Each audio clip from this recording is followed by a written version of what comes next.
Hey guys, it's Joey. Just got back from the Flash premiere. Gotta say right at the top, this movie was a lot of fun. Andy Muschietti did a fantastic job. I really enjoyed the film. Just to preface this, I'm fully aware of everything going on with Ezra Miller. I know they did a lot of bad things. I'm not trying to minimize it. Just want to make it, just simplifying it. They did a lot of bad stuff. I'm aware. And I hope, they make amends for everything they did and right their wrongs as best as they can, get help, and let the justice system do what it does. That all being said, Ezra Miller, as the actor, did a fantastic job in this movie. Almost a double billing. They're playing two roles. There's two Barry Allens. There's a younger one and the older one.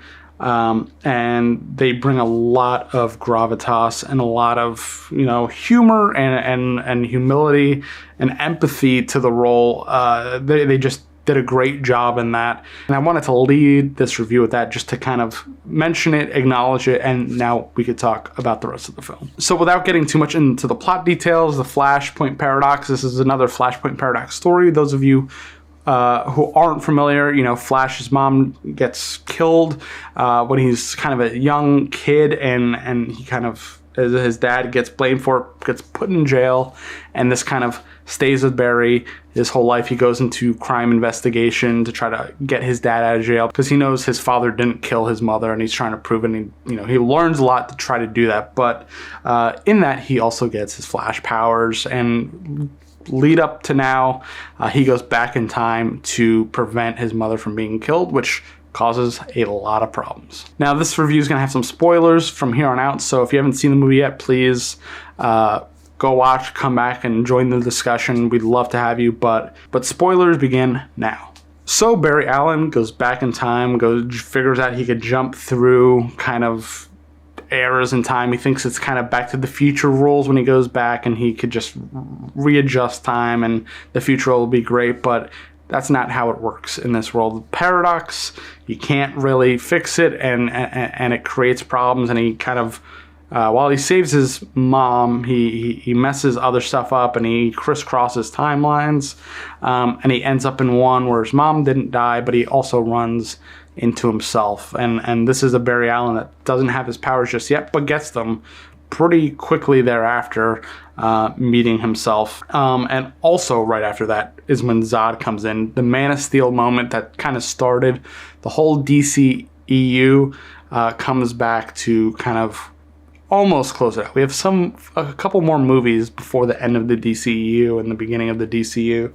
But The Flash feels like it ending. It feels like the downslope towards the new thing. So Barry is working with Barry to try to figure out how to beat Zod, and he finds out that Batman exists in this version of the world. So they go to Batman's house, Bruce Wayne's house, Wayne Manor, and Michael Keaton is there, our 1989 Batman Returns, and he's old and grizzled, and he's cooking spaghetti, and then he does this whole little speech with an anecdote about how the multiverse is like spaghetti, and like things can cross over. There's points where things will always happen. There's like definite points in the multiverse and all this stuff, and different versions of the same people, and yada yada yada. We all know the multiverse story at this point, and they do a good job at kind of explaining it, but kind of getting it through and doing it in a silly way, which I really liked. Gotta say, Michael Keaton back as Bruce Wayne. I just love Michael Keaton. I don't know anybody who doesn't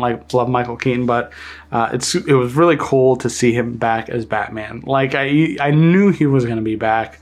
I knew he was going to wear the suit, but hearing the music and seeing him in the suit, seeing Wayne Manor, seeing all like the Batcave, it all does something in here. I'm a big dork with Batman. Batman's my favorite, and it worked for me.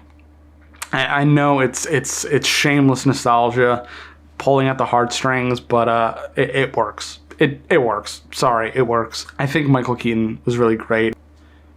He played a very empathetic, wiser, kind of old Batman, and I think it works a lot. And this Batman was a lot smoother. His original Batman was pretty stifled. The cowl couldn't really move. His movements were very singular. It was very stifled.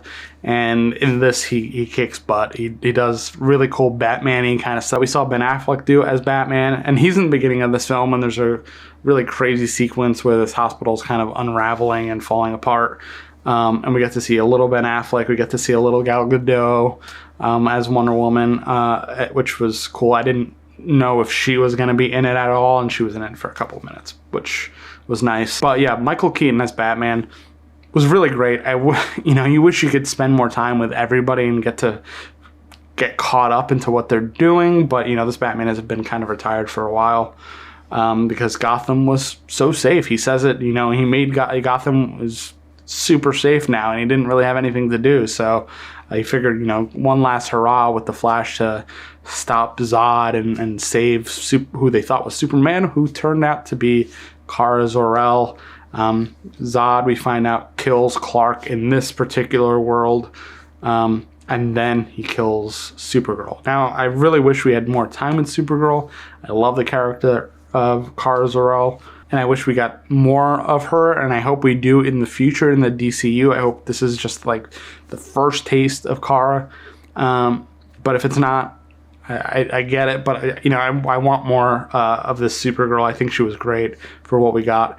But I think they did a really good job with the multiverse stuff. I thought it was going to be a little bit too much. Things had been teased about like weird CGI, past, present Batman and Superman and stuff like that. And they did a little bit of it. The Nick Cage as Superman thing was really cool and really a nice touch and homage to the film that never was. And even had the big spider in there. I read that script back in the day. It's a good script, but didn't happen. But I thought they did nice little things. There's a Christopher Reeves, there's a little Adam West, but they didn't overdo it, and I'm glad they didn't. It kind of gave you a little bite of it, but it didn't really make them a part of the show. They kind of were just witnessing this crazy time event happening, which I thought was pretty interesting. It was a little weird, but I thought it was cute and kind of a nice thing. I feel like when it comes to Marvel multiverse stuff and DC, Marvel was so far ahead and able to do things kind of the right way in introducing some of the multiverse people. This was a nice little thing to give us big DC fans, nice little kind of teasers and little things here and there, but it didn't overdo it, so I appreciate that. Again, mostly enjoyed the film. A couple of the things I didn't enjoy so much was some of the CGI, and I know on Twitter this has been a lot of the conversation. There's parts where it's like noticeable to the point where it does take you out a little bit. Like there's parts where there's double Ezras on the screen, and one is noticeably CGI, which is bizarre because a lot of the movie it is just two live Ezras acting next to each other, and then sometimes it's the CGI versions, which I don't know if that was a time thing or a reshoot issue that they couldn't figure out, so they just doubled Ezra in with CGI, but there are some uncanny moments with it where the mouth is like super exaggerated and the eyes are weird and the face motions, but it takes you out a little bit, but it's not like, I don't know, it didn't ruin the movie or anything for me. It was a little off. It does make for a little. There's also the weird scene in the beginning where the babies are falling and he puts the baby in the microwave, and when he takes the baby out, it's CGI, but then when he's holding it, it's a real baby. But I get why they didn't do a real baby in the microwave, but it's just like it's a little jarring when you see one shot to another, and it's very different textured and it looks a little weird. And this is just me nitpicking, I think. But before I babble on about the movie even more, I did really enjoy it. I think it's a lot of fun. I think it's great for kids. I think it's kind of great for all ages. There's some dark stuff, but I think that's okay for a younger audience. But it's really funny. There's a lot of heart to it. Everybody seems to have had a good time on this film, and it moves very quickly too. Just little things here and there that pulled me out, but overall I did enjoy the film. I'll probably wait for the Blu-ray release to watch it again, or streaming. But I'm curious to see where the DC EU goes and converges into DCU. We still have Blue Beetle coming out. I think we still have Aquaman coming out. I don't know if that might be the end of the DCEU. Maybe it's Aquaman. End of the Flash indicated that things are way too messed up now and things are kind of out of sorts.